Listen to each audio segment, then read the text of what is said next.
Hi friends, ఇప్పుడిప్పుడే రాష్ట్రంలో ఉన్న అందరికీ కేంద్ర ప్రభుత్వం నుంచి గుడ్ న్యూస్ వచ్చింది. ఎల్పిజి గ్యాస్కి సంబంధించి న్యూ రూల్స్ వచ్చాయి. 3 పెద్ద శుభవార్తలు కూడా రావడం జరిగింది.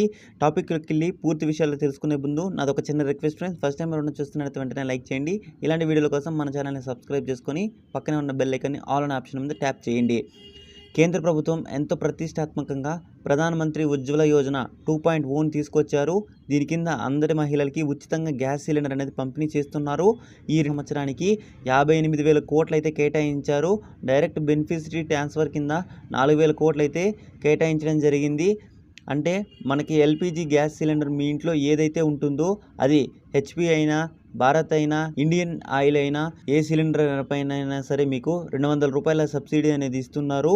ఈ సబ్సిడీ డబ్బుల కోసం ఈ 4,000 కోట్లు అనేది కేటాయించడం జరిగింది. ఈ 200 రూపాయల సబ్సిడీ నేరుగా మీ ఖాతాలో క్రెడిట్ చేయడం జరుగుతుంది. అండ్ అంతేకాకుండా మీరు ఇంతవరకు ఒక గ్యాస్ సిలిండర్ కూడా ఫ్రీగా తీసుకోలేకపోయారా? అయితే వెంటనే మీకు ఒక గ్యాస్ సిలిండర్ అనేది ఫ్రీగా ఇస్తారు.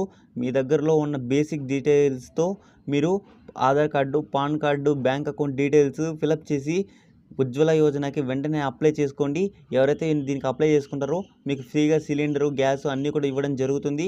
ఎవరైతే ఉజ్వల యోజన కింద లేకుండా ఉంటారో వాళ్ళు వెంటనే అప్లై చేసుకోండి. మీకు సిలిండరు, ఒక గ్యాస్, ఒక రెగ్యులేటర్ అన్నీ ఫ్రీగా ఇస్తారు.